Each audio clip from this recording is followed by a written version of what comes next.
الحمد لله رب العالمين. قال العلامة حجة الإسلام أبو جعفر الوراق الطحاوي بمصر رحمه الله: هذا ذكر بيان عقيدة أهل السنة والجماعة على مذهب فقهاء الملة أبي حنيفة النعمان بن ثابت الكوفي، وأبي يوسف يعقوب بن إبراهيم الأنصاري، وأبي عبد الله محمد بن الحسن الشيباني رضوان الله عليهم أجمعين، وما يعتقدون في أصول الدين ويدينون به رب العالمين.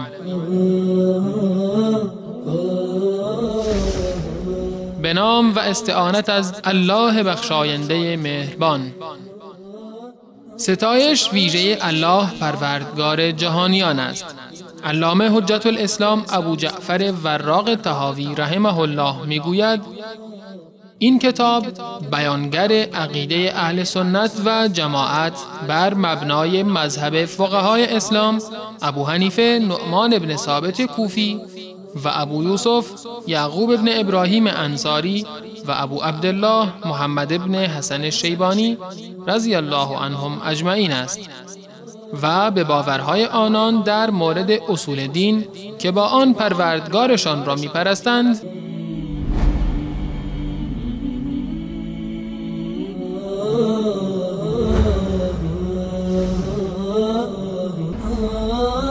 ولا تثبت قدم الإسلام إلا على ظهر التسليم والاستسلام، فمن رام علم ما حذر عنه علمه ولم يقنع بالتسليم فهمه حجبه مرامه عن خالص التوحيد وصافي المعرفة وصحيح الإيمان، فيتذبذب بين الكفر والإيمان والتصديق والتكذيب والإقرار والإنكار، موسوسا تائها شاكا لا مؤمنا مصدقا ولا جاحدا مكذبا.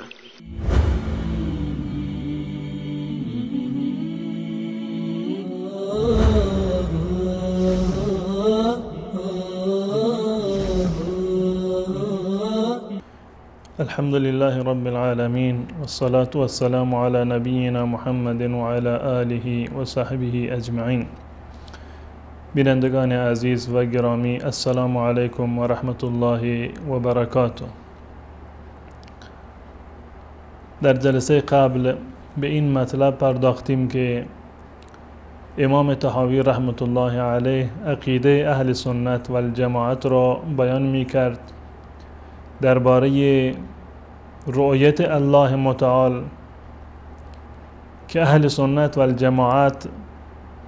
در این زمینه باید مقید به وحی باشند، مقید به آیات قرآن کریم و احادیث رسول الله صلی الله علیه و سلم باشند، آن هم با فهم و مراد که از جانب الله و رسول الله صلی الله علیه و سلم تعیین شده. و ایشان در مقطع آخری که خدمت شما بیان کردن فرموده بودند که فإنه ما سلم فی دینه الا من سلم لله و لرسوله، هیچ کسی در دین خودش سالم نخواهد ماند مگر آن که تسلیم الله متعال و رسول الله صلی الله علیه و سلم باشد و رد علم ما اشتبه علیه الی عالمه، و مواردی را که مشتبه هستند، جز متشابهات هستند، علم این موارد را به الله و رسول الله صلی الله علیه و سلم بسپارد. این نقطه واقعا بسیار جالبی هست. اگر ما بر بگردیم به روش اصحاب رسول الله صلی الله علیه و سلم، قطعا این نکته را شما بارها شنیدید و در احادیث رسول الله صلی الله علیه و سلم بسیار بیان شده که و این اتفاق افتاده که رسول الله صلی الله علیه و سلم از اصحاب بزرگوار خودشون یک مطلبی را سوال کردند و کسی نمیدانسته، یا اگر هم میدانستند و یک نوع شک و تردیدی داشتند پاسخ نمیدادند. در پاسخ میگفتند که الله و رسوله اعلم، الله و رسول الله بهتر میدونند که مراد چی هست. یعنی این که در مواردی که مشکوک بودند، تردید داشتند، در مواردی که با عقل و فکر خودشان جور نمی آمد و تطابقی نداشت یک مطلبی، واقعیت را سپرد می‌کردند به الله و رسول الله صلی الله علیه و سلم. راز سالم ماندن در دین، راز مسئول ماندن از انحراف و کجروی در فهم آیات قرآن و احادیث رسول الله این هست که ما عقل خودمان را، فهم خودمان را معیار اصلی قرار ندهیم، بلکه فهم رسول الله را و اصحاب رسول الله را مقدم بداریم بر اون برداشت شخصی خودمان. علامه طحاوی رحمت الله علیه در ادامه مطلب می‌فرماید که ولا تثبت قدم الاسلام الا على ظهر التسلیم والاستسلام، و استواری در راه اسلام، پایدار بودن و کامل بودن بر اسلام، این اتفاق نمی افتد و حاصل نمی شود مگر بر دو چیز: الا علی ظهر التسلیم و الاستسلام، این که اسلام اون گونه که باید و شاید ما به اون و به معنی کلمه اسلام ما عامل باشیم و همون گونه که از کلمه اسلام تسلیم برداشت می شود، استسلام برداشت می شود، یعنی این که ما خودمان را بسپاریم به الله و رسول الله صلی الله علیه و سلم و آنچه را که از جانب وحی به ما رسیده کاملا بپذیریم. این دو نقطه جزء اصول اساسی هستند در ثابت ماندن بر اسلام. یکی تسلیم، یعنی پذیرفتن از الله و رسول الله صلی الله علیه و سلم، و دومی استسلام هست، یعنی گردن نهادن بر آن چیزی که الله و رسول الله صلی الله علیه و سلم برای ما بیان کردند. ما به عنوان یک مسلمان مکلف هستیم که در عقاید خودمون، در باورهای خودمون، در گرایشهای خودمون و در اعمال خودمون، اعمالی که به عنوان تعبد انجام میدهیم و با این اعمالمون الله متعال را پرستش میکنیم، ما مکلف و موظف هستیم که دقیقاً پیرو و متبع الله و رسول الله صلی الله علیه و سلم باشیم. اگر کسی ادعای اسلام داشته باشد، خودش را مسلمان کامل بداند، اما آن چیزی را که در آیات قرآن کریم آمده قبول ندارد یا احادیث صحیح و صریح رسول الله صلی الله علیه و سلم را که با سند صحیح برای ما نقل شده قبول نمی کند و به آن اعتراف نمی کند و گردن نمی نهد، چنین انسانی مسلمان کامل نیست.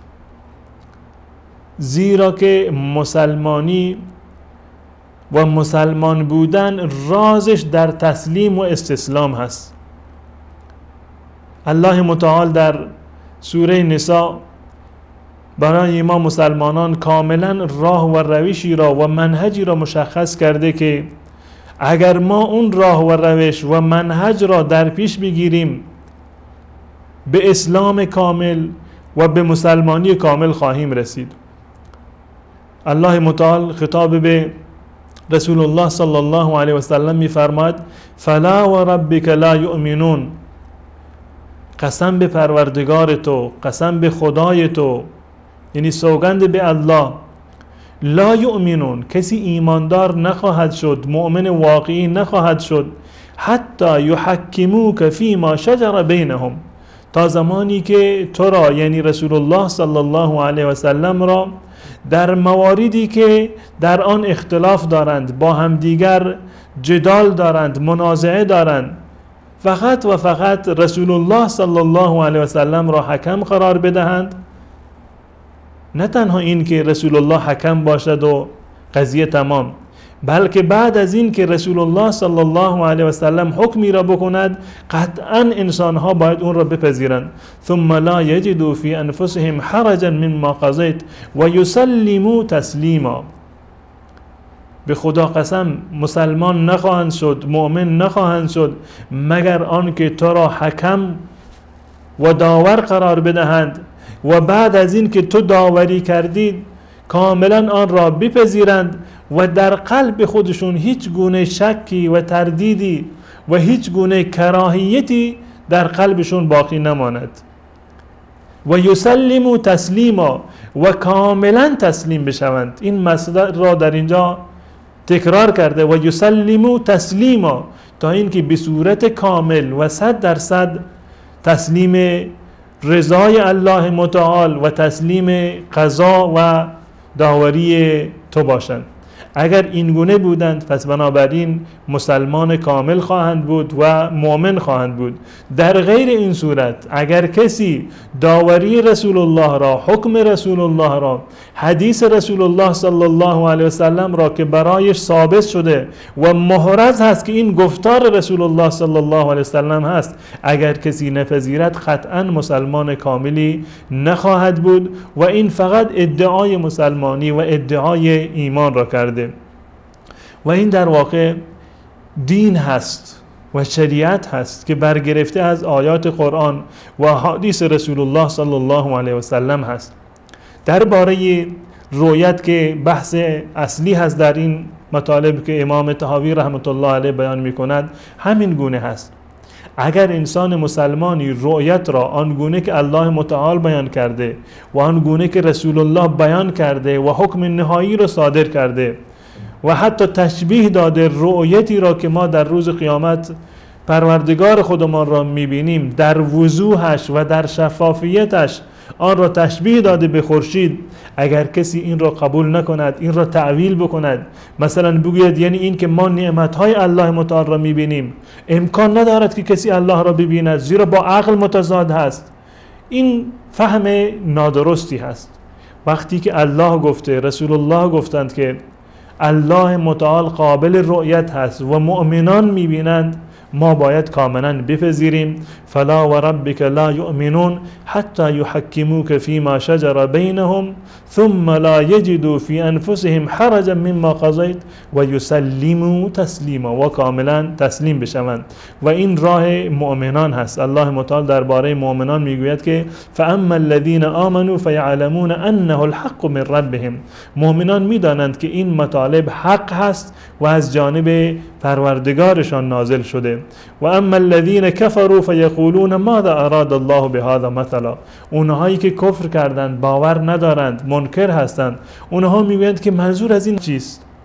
منظور و هدف الله متعال از این آیه چی هست؟ این که امکان ندارد، غیر ممکن هست، غیر قابل قبول هست. اون چیزی که الله بیان کرده و رسول الله توضیحش داده قطعا باید اون را قبول بکنیم. و حتی انسانهایی که راسخ در علم هستند، به بالاترین درجات علم رسیدند و اگر مطالبی را حتی از نظر عقل خودشون و فهم خودشون نتوانند هضم بکنند، نهایتا میگویند که اون گونه که الله متعال میفرماد و الراسخون فی العلم یقولون آمنا به کل من عند ربنا، ما به این ایمان داریم، همان گونه که الله متعال بیان کرده کل من عند ربنا، و این از جانب پروردگار ما هست. علامه طحاوی رحمت الله علیه در ادامه میفرماید که فمن رام علم ما حضر عنه علمه ولم یقنع بالتسلیم فهمه، هر کسی که در پی مواردی باشد، در پی دریافت اون علمی باشد که الله متعال اون علم را نگه داشته، اون در پرده نگه داشته، اون را بیان نکرده، ولم یقنع بالتسلیم فهمه، هر کسی که فهمش و درکش و عقلش تسلیم نشود و قانع به تسلیم و پذیرش آیات قرآن و احادیث رسول الله صلی الله علیه و سلم نباشد. در این مقطع امام طحاوی رحمت الله علیه اشاره می کند به کیفیت رؤیت. رؤیت ثابت هست، اما کیفیتش چگونه خواهد بود، این یک چیزی هست که نه در آیات بیان شده و نه در احادیث رسول الله صلی الله علیه و سلم. امام طحاوی رحمت الله علیه می‌فرماید که هر کسی که در پی دریافت اون قسمتی باشد و اون علمی باشد که الله متعال اون را بیان نکرده، اون را در حجاب قرار داده، اون را به عنوان یک راز و سری قرار داده، و هر کسی که این مطلب را قبول نکند و تسلیم نشود به آیات قرآن و فهمش قانع نشود، نتیجهش چی می شود؟ نتیجه این هست که حجبه مرامه عن خالص التوحید، این مرامی که دارد، این روشی که دارد، این قصدی که در پیش گرفته، این انسان را از توحید خالص باز می دارد. حجبه مرامه عن خالص التوحید و صاف المعرفة و صحیح الایمان، این روشی که این انسان ها در پیش گرفتن، اون مطالبی رو که الله بیان نکرده و ریزبینی دارند، میخواهند که اون مطالب را درک بکنند، کیفیت رؤیت الله متعال را میخوان درک بکنند، میخوان برای رؤیت الله متعال کیفیتی را ثابت بکنند و فهمشون، عقلشون قانع نیست به آن چیزی که الله و رسول الله صلی الله علیه وسلم فرمودند. میگوید این مرام انسان را از توحید خالص و معرفت صاف و شفاف و از ایمان صحیح باز می‌دارد، زیرا که ایمان صحیح و ایمان کامل و معرفت درست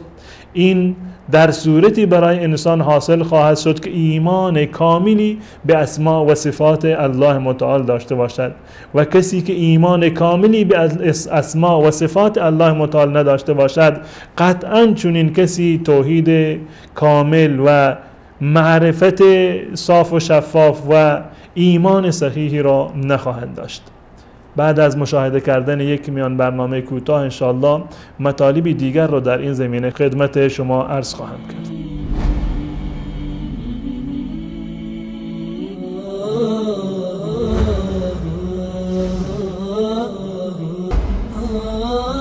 ولا تثبت قدم الإسلام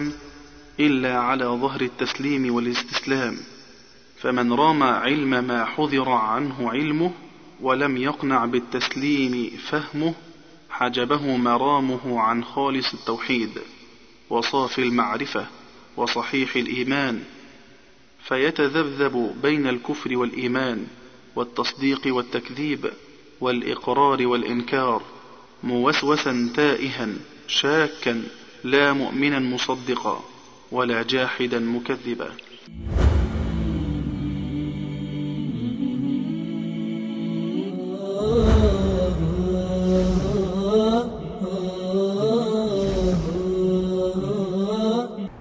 آری بینندگان ارجمند، توحید کامل و معرفت و شناخت حقیقی و واقعی الله متعال و ایمان صحیح در گرو تسلیم و استسلام به آیات قرآن و احادیث رسول الله صلی الله علیه و سلم هست و این روش برخورد اهل سنت و الجماعت و روش برداشت و نگرش به آیات قرآن هست که اهل سنت و الجماعت بر این پایبند هستند که خود را پایبند آیات قرآن و احادیث رسول الله صلی الله علیه و سلم می‌دانند. هر چرا که الله متعال و رسول الله صلی الله علیه و سلم در احادیث صحیح بیان کرده، اهل سنت و الجماعت بدون از هیچ گونه تحریفی و بدون از هیچ گونه تأویلی و بدون از هیچ گونه تفسیر به رأی آن را قبول دارند و اگر انسانی این گونه برخورد بکند به آیات، یعنی هر چرا که الله متعال فرموده بپذیرد ولو این که با عقلش ناسازگار باشد، ولو این که فهمش و درکش و عقلش قانع نشود، بپذیرد آنچه را الله متعال میگوید، قانع بشود و تسلیم بشود به آن چیزی که رسول الله صلی الله علیه و سلم فرمودند، در این صورت توحید انسان خالص خواهد شد و کامل خواهد شد، به معرفت حقیقی الله متعال نائل خواهد شد و ایمانش یک ایمان کامل و صحیح خواهد بود. در باب معرفت الله و صفات الله، آنچه چیزی که برای الله متعال جایز هست و آنچه جایز نیست، معیار اصلی و اساسی و حرف و سخن آخری برمیگردد به الله متعال و رسول الله صلی الله علیه و سلم. این خاطر هست که علامه طحاوی رحمت الله علیه میفرمایند که هر کسی که در پی علمی باشد که الله متعال بیان نکرده، یعنی درباره و در پی کشف کیفیت صفات الله متعال باشد و قانع نباشد به آنچه الله متعال و رسول الله صلی الله علیه و سلم فرمودند، نهایتش این می شود که چنین انسانی از توحید خالص و معرفت و شناخت کامل الله متعال و ایمان صحیح محروم می ماند. علامه طحاوی در ادامه می فرماید که فیتذبذب بین الکفر والایمان والتصدیق والتکذیب والاقرار والانکار. این در واقع نتیجه هست. اگر انسانی بخواهد با فهم خودش و درک خودش الله متعال را تصور بکند، چه چیزی برای الله متعال ثابت هست، جایز هست و چه چیزی ثابت نیست، معیارش عقل خودش باشد، قطعا چنین انسانی به واقعیت و حقیقت و شناخت حقیقی الله متعال نمی رسد و نتیجهش همین می شود که علامه طحاوی رحمت الله علیه می فرماید فیتذبذب بین الکفر والایمان. مذبذب هست، دو دل هست در میان کفر و ایمان. برخی از آیات قرآن را قبول می کند و برخی دیگر را قبول نمی کند. برخی از آیات الله متعال را که در قرآن کریم بیان شده کفر می داند. مثلا میگوید که الله متعال قابل رؤیت نیست. هر کسی که بگوید الله متعال قابل رؤیت هست در روز قیامت آنگونه که الله متعال گفته و رسول الله بیان کرده، برخی معتقد هستند که این در واقع کفر است. این برمیگردد به این که روش این افراد معیارشون معیار درست و دقیقی نیست، زیرا که ملاکشون فقط عقلشون هست و بر نمیگردند به آیات قرآن و احادیث رسول الله صلی الله علیه وسلم. چون این افرادی اونگونه که امام طحاوی رحمت الله علیه میفرماید مذبذب در میان کفر و ایمان خواهند بود، مذبذب و دو دل در میان تصدیق و تکذیب خواهند بود. نمیدانند آیا تصدیق بکنند، باور بکنند یا اینکه تکذیب بکنند، انکار بکنند. والاقرار والانکار. مذبذب و دو دل هستند در میان اعتراف و عدم اعتراف، اقرار بکنند به این آیات و به مفهوم این آیات یا این که انکار بکنند. موسوسا طائحا شاکا، همیشه در حالت وسوسه قرار دارند، گمراه هستند، سرگردان هستند و نهایتش می شود این که لا مؤمنا مصدقا ولا جاحدا مکذبا. نه مؤمن مصدق هستند، نه مؤمنی با ایمان و باور هستند و نه هم منکر و کافری هستند که تکذیب بکنند آیات الله متعال را. یعنی هیچگاه در این زمینه به یک واقعیت و به یک نقطه‌ای که بر آن اطمینان کامل داشته باشند نمیرسند. و این همون چیزی هست که در جلسه قبل خدمت شما از رازی بیان کردم که گفته بود که نهایت اقدام العقول عقال، که آخرین درجه اقدام عقول و کارایی عقل و عملکرد عقل این است که دست و پای انسان را میبندد و به جایی نمیرسد. و نهایت سعی العالمین ضلال، و نهایت و فرجام و نتیجه سعی انسانها که مؤید و مستند به قرآن و احادیث رسول الله نباشد قطعا گمراهی هست.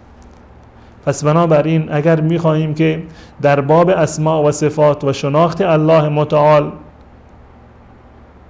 به یک نتیجه قطعی برسیم، به یک باور قطعی برسیم، به یقین برسیم، راهش این است که بر بگردیم به آیات قرآن و هر چه را که در آیات قرآن برای ما بیان شده بپذیریم، ولو این که عقل ما نتواند آن را هضم بکند، و هر چیزی را که رسول الله در احادیث صحیحش برای ما بیان کرده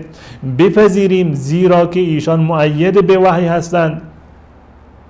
و مفسر قرآن هستند و باید هر چه را رسول الله صلی الله علیه و سلم می‌فرمایند اون رو در واقع قبول بکنیم. این روش صحیح و درستی هست و معیار دقیقی هست برای فهم آیات اسماء و صفات الله متعال که انسان را به راه راست هدایت می‌کند و به معرفت و شناخت حقیقی و واقعی الله متعال می‌رساند. تا برنامه دیگر همه شما را به الله متعال می سپارم. السلام علیکم و رحمت الله و برکاته.